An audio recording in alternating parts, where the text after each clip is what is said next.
नमस्कार. मी भाऊ तोरसेकर. तुम्ही बघत आहात प्रतिपक्ष. मित्रांनो, अजूनही म्हणजे जवळजवळ 1.5 महिना विधानसभेचे निकाल लागून झालाय आणि हळूहळू करत महाविकास आघाडी किंवा भाजपच्या विरोधकांनी ईव्हीएमचा नाद सोडून जो काय निकाल लागलाय तो जनादेश आहे, लोकभावना आहे, हे स्वीकारलेलं आहे. मात्र तरीही महाविकास आघाडी किंवा महायुतीच्या विरोधातलं राजकारण आणि त्याचं भविष्य काय याची चिंता सगळ्यांना लागून राहिली आहे. आणि गडबड अशी झाली आहे की हा पराभव का झालाय याचं आत्मचिंतन, आत्मपरीक्षण झालं पाहिजे हे सांगितलं जातं. पण ज्या पक्षांचा पराभव झालाय, काँग्रेस, उबाठा आणि शरद पवार गटाचा राष्ट्रवादी काँग्रेस, या 3 पक्षांचा जो दारुण पराभव झालेला आहे, तो पराभव का झालाय याचं विश्लेषण त्या पक्षांमध्ये होऊ शकलेलं नाही, ना आत्मपरीक्षण होऊ शकलेलं आहे. पण दुर्दैवाची गोष्ट अशी की या सगळ्या राजकीय घडामोडींचं विश्लेषण, विवेचन करणारा जो वर्ग आहे, जो स्वतःला विश्लेषक, संपादक, पत्रकार वगैरे म्हणतो, अभ्यासक म्हणवतो, त्यांना अजून याचा उलगडा झालेला नाही की इतका दारुण पराभव आपला का झाला. तर त्याचं सगळ्यात मोठं कारण आपल्या समोर आहे. पण गंमत अशी असते की समोर असून उपयोग नसतो. डोळे उघडून ते समोर कारण आहे ते बघावं लागतं, समजून घ्यावं लागतं. महाविकास आघाडी हा जो काय एक आघाडीचा प्रकार, युतीचा किंवा गठबंधनाचा प्रकार आहे, तो ज्या पायावर निवडणूक लढवत होता तो पायाच चुकीचा होता, याकडे अजूनही कोणी डोळे उघडून बघायला तयार नाही. महाविकास आघाडी जी तयार झाली ती विधानसभा 2019च्या निकालानंतर तयार झाली. ही महाविकास आघाडी बनवण्यात आली ती लोकांनी आपला कौल दिल्यानंतर तो कौल पायदळी तुडवून लोकांना जे नको होतं ते करायलाच महाविकास आघाडी बनवण्यात आली. 2019च्या विधानसभा निकालांकडे मी परत सगळ्यांचं लक्ष वेधतोय, जनतेचं आहेच. पण तरीही अभ्यासक म्हणवणारे जे आहेत त्यांनी डोळसपणे बघावं. 2019च्या विधानसभा निवडणुकीमध्ये मतदाराने साफ कौल दिला होता की कुठल्याही परिस्थितीमध्ये महाराष्ट्रात परत एकदा काँग्रेस आणि राष्ट्रवादी हे दोनही पक्ष सत्तेमध्ये असता कामा नयेत, सत्तेच्या जवळपास फिरकता कामा नयेत. म्हणून महायुतीच्या विरुद्ध शिवसेना आणि भाजप युती यांच्या विरोधात जी काँग्रेस आघाडी उभी होती, राष्ट्रवादी आणि काँग्रेस, त्या दोघांनाही 100 पार करता येणार नाही असे आकडे मतदाराने विधानसभेत दिलेले होते. म्हणजेच जनादेश स्पष्ट होता की कुठल्याही परिस्थितीत राहुल गांधींचा काँग्रेस पक्ष आणि शरद पवारांचा राष्ट्रवादी काँग्रेस पक्ष हे सत्तेमध्ये येता कामा नयेत, त्यांच्यामध्ये सत्ता त्यांच्या हातामध्ये जाता कामा नये. पण उद्धव ठाकरे यांनी जनतेचा कौल पायदळी तुडवला असं मी म्हणतो. त्याचं कारण जनतेला जे 2 पक्ष सत्तेत बिलकुल नको होते ते पक्ष उद्धव ठाकरे यांनी सत्तेत आणून बसवले. आणि त्यासाठी उद्धव ठाकरेंना प्रवृत्त करणाऱ्या व्यक्तीचं नाव शरद पवार होतं. तुम्हाला भाजप युतीमध्ये असताना मुख्यमंत्री पद देत नसेल तर तुम्ही तुमचे 56 आमदार आमच्याकडे घेऊन या, आम्ही तुम्हाला मुख्यमंत्री पद देतो. हे जेव्हा शरद पवार उद्धव ठाकरेंना पटवत होते तेव्हा ते सांगत होते की निवडणुकीचा निकाल काहीही असो, मतदाराच्या इच्छा काहीही असो, त्या इच्छा पायदळी तुडवा आणि मुख्यमंत्री व्हा. आणि याचा अर्थ असा होता की मतदान लोकांनी, जसं नाना पाटेकरनी, मला वाटते त्यानंतरच्या 2.5 वर्षापूर्वी लोकसभा आपल्या लोकमतच्या एका कार्यक्रमामध्ये नाना पाटेकरनी एकनाथ शिंदे आणि देवेंद्र फडणवीस यांची मुलाखत घेताना एक छान उपमा दिली होती की आम्ही लग्नाला येतो, आम्ही लग्नाला वधू किंवा वर कोणाला तरी आहेर देतो आणि नंतर आमच्या लक्षात येतं की आमचा आहेर कुठे गेला त्याचाच पत्ता नाही. नाना पाटेकर स्पष्टपणे तेच सांगत होता की आम्ही विधानसभेला 2019 मध्ये काँग्रेस आणि राष्ट्रवादी सत्तेत नकोत म्हणून कौल दिला होता. शिवसेना आणि भाजप युती या दोघांनी मिळून एकत्र सरकार बनावं म्हणून कौल दिला होता, पण सत्तेत भलतेच बसले. ही मतदाराची व्यथा नाना पाटेकरने त्या मुलाखतीमध्ये व्यक्त केलेली होती. आणि म्हणून मी आज पुन्हा एकदा 2024च्या विधानसभा निकाल आलेले आहेत त्याकडे लक्ष देताना मुद्दाम तुमचं लक्ष एका गोष्टीकडे वेधून घेतोय की महाविकास आघाडीचा पराभव हा महाविकास आघाडी 2019 मध्ये बनली तेव्हाच झालेला होता. आम्हाला अशी आघाडी नकोय, आम्हाला हे दोन पक्ष सत्तेत नकोयत असा कौल मतदारांनी दिलेला होता. आणि म्हणून या 5 वर्षानंतर जो निकाल आला त्यामध्ये विधानसभेचे आकडे बघितले तर साफ साफ दिसतं की त्याच मतदाराने सत्तेत काहीही कुरघोडी करून जाऊन बसणाऱ्या काँग्रेस आणि राष्ट्रवादी शरद पवार गट यांना इतके छाटून आणि कापून टाकलेले आहेत की त्यांनी कितीही कसरती केल्या तरी ते सत्तेपर्यंत जाणार नाहीत.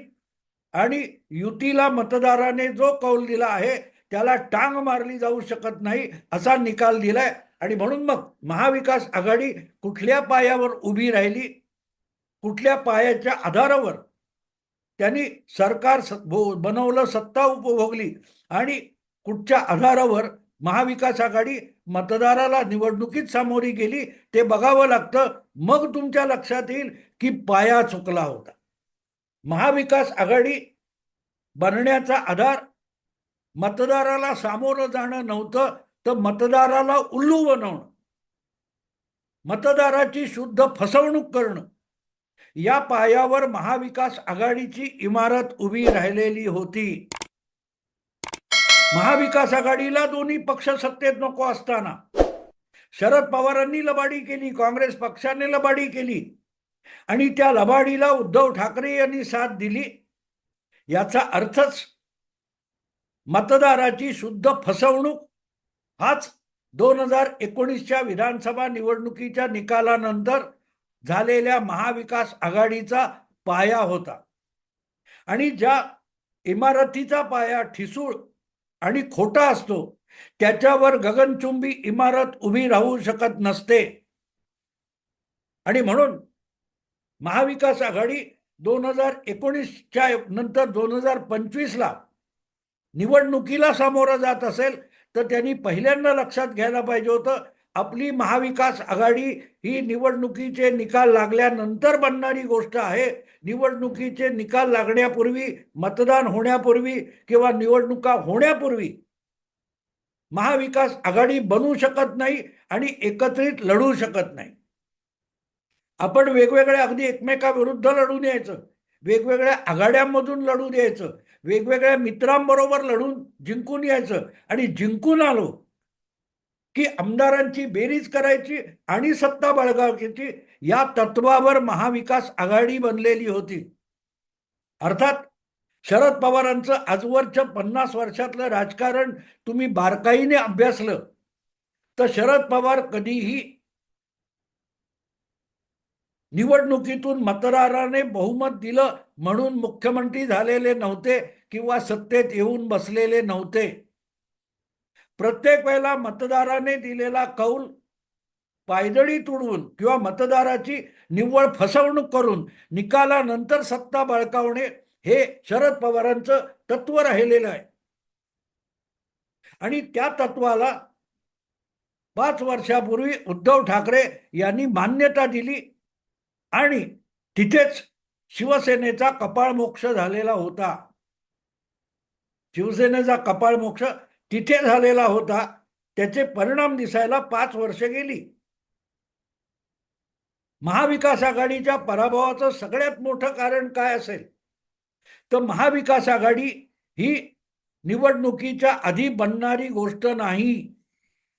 कुठल्याही गटातून, कुठल्याही आघाडीतून, कुठल्याही युतीतून आमदारांनी निवडून यायचं आणि मतदाराने आपलं मत दिलं आणि आपण निवडून आलो, मग मनमानी करायचं, ह्यालाच महाविकास आघाडीचं तत्वज्ञान किंवा विचारधारा म्हणतात. आणि म्हणून परत एकदा महाविकास आघाडीला सत्तेत आणायचं असेल तर मग उद्धव ठाकरे असोत, शरद पवार असोत किंवा काँग्रेस पक्ष असो, त्यांनी निवडणुकीच्या आधी रणनीती आखताना हे ठरवायला पाहिजे होतं की आपल्याला निवडणुका जिंकायच्या नाहीत, आपल्याला विधानसभेमध्ये निवडून आलेल्या आमदारांची बेरीज करायची आहे आणि त्यामुळे तो आमदार कुठच्या पक्षाचं तिकीट मिळवतो, कुठल्या युती किंवा आघाडीतर्फे निवडून येतो, याला काडीचीही किंमत नाही. आपल्याला निवडून आलेल्या आमदारांची बेरीज जमवायची आहे. त्यामुळे महाविकास आघाडी ही निवडणुकीच्या आधीची असून उपयोगच नाही. जी महाविकास आघाडी आपण मतदाराला फसवून, मतदाराला उल्लू बनवून स्थापन केलेली आहे, तिला परत सत्तेत आणायचं असेल तर परत एकदा मतदाराला फक्त फसवावं लागेल. आणि ते फसवण्याचा सोपा मार्ग असा की आपण निवडणुकीनंतर एकत्र यायचं आणि निवडणुकीपूर्वी भलतेच मुद्दे, भलतेच पक्ष दाखवून मतदाराकडून फक्त मतं मिळवायची. मतदाराची किंमत आमदार निवडून येण्यापुरती आहे, सरकार बनवण्यासाठी नाही. ही आपली विचारधारा किंवा आपलं तत्वज्ञान जर शरद पवार आणि उद्धव ठाकरे यांनी प्रामाणिकपणे पालन केलं असतं तर मग आजही महाविकास आघाडी कदाचित सत्तेपर्यंत पोहोचू शकली असती. कारण महाविकास आघाडीचा प्रयोग जनतेला कधीही, मतदाराला कधीही मान्य नव्हता. कारण त्या महाविकास आघाडीचा अर्थच मतदाराची फसवणूक असते आणि म्हणून मतदाराच्या फसवणुकीच्या आधारानेच निवडणुका लढवल्या असत्या. म्हणजे साधी सोपी सरळ गोष्ट आहे की परत एकदा उद्धव ठाकरेंनी बाबा पुता करून, हातापाया पडून भाजपच्या सोबत जायचं, आपले 40, 50, 60 आमदार निवडून आणायचे. शरद पवारांनी पाहिजे तर काँग्रेस विरुद्ध जाऊन किंवा भाजपबरोबर कोणाच्याही बरोबर जाऊन 50, 60 आमदार निवडून आणायचे. काँग्रेस, शरद पवार गट आणि उद्धव ठाकरे यांनी प्रत्येकी सरासरी 50 आमदार निवडून आणले असते. कुठल्याही आघाडीत जाऊन जागा वाटप वगैरे आपसात करायचं नाही, तर कुठूनही निवडून येण्याची शक्यता असलेल्या गटामध्ये जाऊन 50 आमदार प्रत्येकाने निवडून आणायचे आणि निवडून आले की मतदाराला वाकुल्या दाखवत महाविकास आघाडी बनवायची. तर आजही महाविकास आघाडीचं सरकार बनताना दिसलं असतं. साधी गोष्ट घ्या, उद्धव ठाकरेंनी आपले बहुतांश लोक एकनाथ शिंदेकडे पाठवले असते. शरद पवारांनी आपले विश्वासू लोक अजितदादांकडे पाठवून तिथून 50 लोक निवडून आणले असते.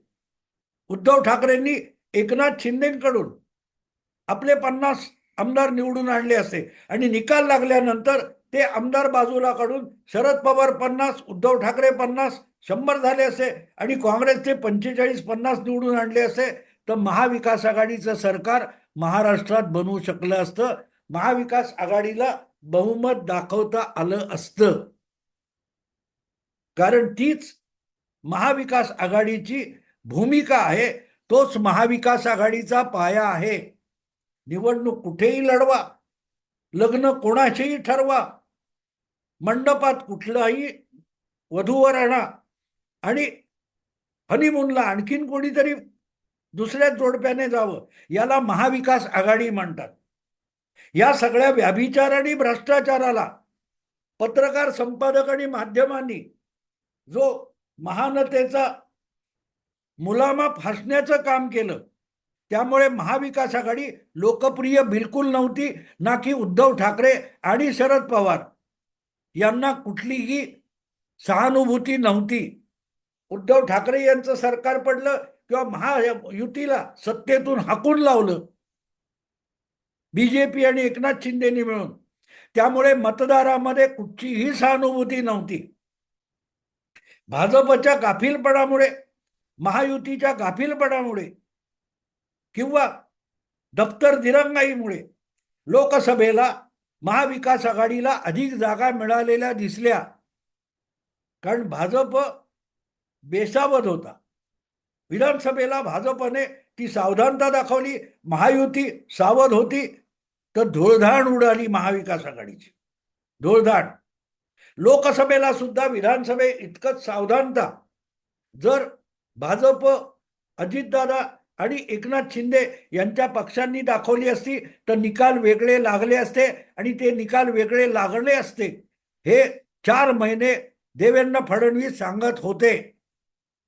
आणि म्हणून पवारांचा आयुष्यभराचा सिद्धांत 1980 मध्ये, 1985 मध्ये शरद पवारांनी अशाच पुलोच्या आघाड्या बनवल्या, पण त्यांना कधी स्वबळावर स्वपक्षाचा, किंवा 99 मध्ये राष्ट्रवादी काँग्रेस बनवली तेव्हा सुद्धा शरद पवारांनी सगळ्या जागा लढवल्या, पण त्यांना कधीही बहुमत काय 100चा आकडा पार करता आला नाही.